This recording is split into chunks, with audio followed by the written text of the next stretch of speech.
I am so excited for Not Cry as of the moment I post this video. I'm pretty sure it's only going to be a couple of hours left before we head into Not Cry, which is why, yeah, I kind of want to make a little bit of a discussion video regarding the banner, official banner that has just been released like yesterday. You know, kind of like pulling out my plans out there, my pooling plans potentially, because anything that I'm discussing in this video is probably what I'm going to be doing whenever 6.0 or, you know, Lunar first actually drop. And hopefully, as usual, you guys will find some value off of this. Lauma and Flint, as well as so many other amazing Not Cry character is coming pretty soon, and I know that many of you are trying to get them. So if you're planning to swipe for pooling, then don't forget to check out Loot Bar. If you know me, I've been recommending you guys Loot Bar before, since you can always save almost a 25% on all of your top-ups. With over 100,000 orders and so many good reviews at this point. And by the way, this also applies to PS5 and Xbox user who can place orders through Loot Bar. You can be sure that Loot Bar is trustworthy. Here you can see my order receipts of all of my top-ups that I have done. And for those who are going for the highest package when topping up, there's also a limited discount options available once every version. So guys, be sure to check out Loot Bar through the link in my description, as it can be a great way for you to save your money, especially if you are topping up a large amount. First off, I would want to discuss both Lauma and Nahida together in a single discussion point. Usually I separate apart 2 5-star character, but since we've already discussed quite a bit about Lauma and Nahida themselves, basically what I'm thinking about these two characters is that it's, first of all, thank God that Lauma and Flint doesn't come together in the first phase, which is something that kind of predicted before the official banner was announced. So the pooling decision for the first phase is definitely going to be a lot easier now. Obviously, it's going to be Lauma herself. Nahida, as we have discussed, is generally inferior in most of the cases when it comes to Lauma or Nahida. So obviously, if you haven't got Nahida at a C0 level, obviously then Lauma is always going to be the better choice, especially when it comes to Lunar Bloom kind of reactions. I'm pretty sure the metas from here on out, at the very least, all the way until the end of Not Cry, everything is going to be surrounding Lunar, quote unquote, kind of reactions. So Nahida not being a character that can trigger Lunar Bloom, I kind of wish that she was able to, but I don't think we're going to see any kind of Nahida buff anytime soon. It's kind of sad, but Lauma is definitely going to be the better choice in all of the cases. Now, that being said, it's not like Nahida and Lauma can't work on the same team, because they can. So if you do have both Lauma and Nahida, if you want to, you can still have both of them on the same team, which is something that I may still consider doing. However, if you have a C0 level Nahida only, most of the time I don't think that's going to be the best choice, because you have many other options of a character to go for. I mean, maybe at a Lunar first patch or 6.0 patch, we can still use both Nahida and Lauma, but whenever Never comes in 6.1, I think Nahida is going to have a very tough time being on a Dendro quote-unquote team for Not Cry, because at that point, whenever you're looking for a Bloom team, most likely Never is going to be the character, unless you don't like Never and you skip her. That being said, it's not like Nahida has lost all her values. Everything she does is still amazingly wild, because of the fact that she has EM increase in her kit is really nice. But yes, that's only at a C0 level. However, I do know that many of you out there may enjoy Nahida and consider getting more of a constellation. And while if you do have a C2 Nahida, then I think her value is going to be shooting up quite a lot, because of the fact that C2 Nahida is generally good. And while you can also stack the crit damage and crit rate of C2 Nahida alongside with a C0 Lauma, then overall Nahida and Lauma can be one of the better team out there on your account if you can make that happen. But again, it's going to be a lot of investment, so you really do have to think about that. But yeah, for me, from the fact that my account already have a C0 Nahida, I'm obviously going to be getting a C0 Lauma. Maybe during that point, I'm still going to be having both Lauma and Nahida on the same team, depending on the situation. But then on honestly speaking, for quite a bit of time now, we haven't been using Nahida a lot. So I guess that's just the case whenever meta is moving forward. But something that's also of importance as well is going to be the Chronicle Wish banner that comes alongside within the patch. Now, I haven't actually discussed this banner actively in any of my video, but I've already discussed quite a bit when it comes to constellation choosing, the free constellation that you're going to get. So generally, apart from Al-Haytham, it's going to be available on the banner that you have for free constellation choosing. Therefore, here's the thing, guys. Like, honestly, if you haven't got a C0 level of any of these characters apart from Nilou or maybe Al-Haytham, it's most likely going to be a preference things for you, because we have Dia, Tainari, who's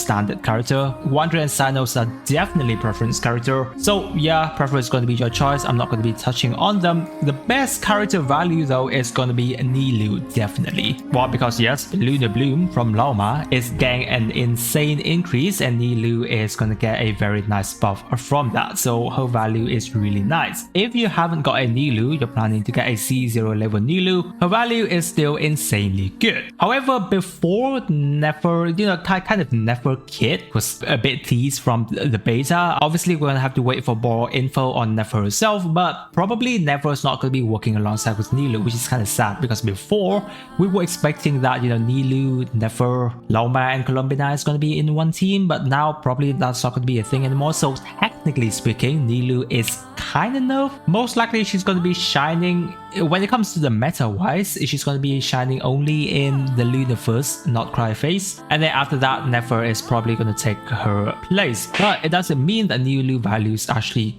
go down that much, because she's still an insanely powerful character, and that's only at a C0 level. Not to mention, if you do invest into your Nilou, well yes, she is the character that you can get her constellation for free. I can basically assure that most of us are going to be having a C1 Nilou at the very least. That's when you can potentially try and go for a C2 Nilou, which is something that I honestly probably would try to do, because I love Nilou as a character. She's just too beautiful of a character. She really dances at the battlefield. I really like having her on the team. So C2 Nilou constellation is still one of the better C2 out there that you can have, which is why having Nilou here at the current point really does provide nice value. Now Haytham's, well, I think yeah, he still has nice value, because yes, he should be able to be working together on a Lauma Hyperbloom team, but honestly speaking, with the fact that Nefer is going to be coming soon, if you are looking into the meta and Al-Haytham is not too much of a preference for you, obviously he is going to be a skip and wait for Nefer literally going to be coming the patch after. She's going to be an insane Lunar Bloom DPS character for us. Therefore, if you're into the meta, it is much better that we actually wait. So that's going to be my point on the Chronicle Wish banner if you are deciding to look into the character. Moving on to the 4-star on the banner themselves,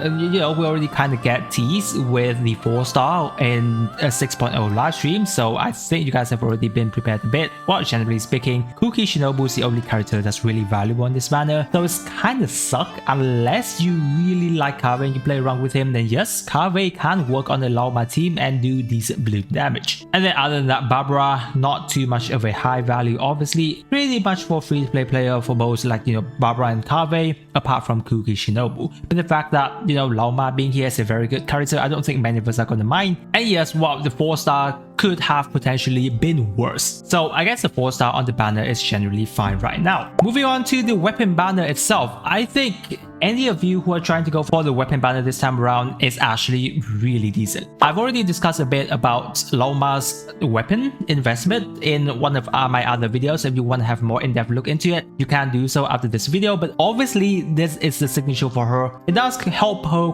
quite a bit, but again, it is not too much of a requirement if you are lacking on Primogems and you would rather save for other character investment at the current point, because there's so many good characters coming after the 6.0 patch, right? Because if you guys got the spare Primogems to try and go for the weapon anyway, I wouldn't be actually discussing this. But for me personally, I do love this weapon. I would try to go for it if I do have the spare Primogems, but I don't think I would, which is why I'm going to try and get this weapon on the rerun. But for those of you who do try, it is a really good banner, because Nahida's weapons next to it, Nahida's weapon is a really good weapon. And honestly speaking, if you really do want to, Lauma can still be on the Thousands Flowing Dreams. And the 4-star options are decently nice too, not the best, but Sack Fragment, the Stringless are generally the two best weapons.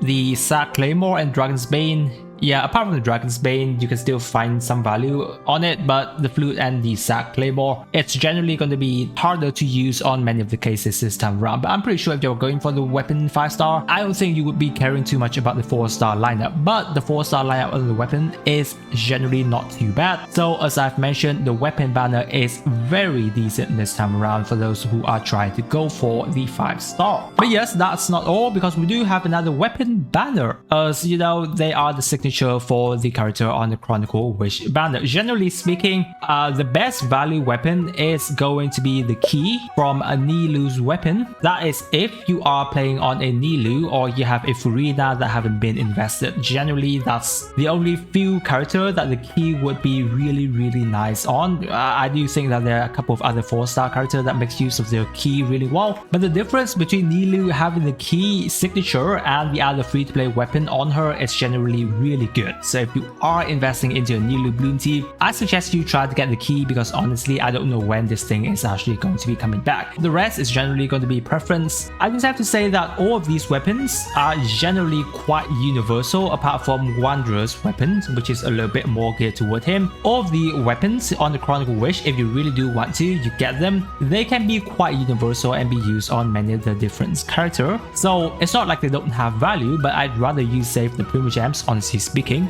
as I'm pretty sure you guys got so many other different investment. And personally, I would just rather save all my Primogems, wait for Columbina and invest everything into her, because yeah, I literally can't wait for Columbina at this point. In which, let's touch on a bit on future character discussion, where of course there's going to be Flynn and Yelan coming right after this, and I've got to say that Yelan is still one of the better character that you want to invest in. Flynn is definitely going to be a preference character because of the fact that Nefer, who's a really nice DPS, is coming right after, and while we've got Alice, Columbina, Varka at the very least are the character that many of us are waiting for. So unless you really like Flynn's, he is probably going to be a skip. But then obviously after Yelan, Flynn's, there's going to be Nefer. Afterward, hopefully it's going to be Columbina, but then at that point we still have around 12 weeks before, you know, Columbina actually comes. So depending on whether or not you like Dendro teams and Lunar Bloom kind of Dendro team for Nefer and Nefer herself, Nefer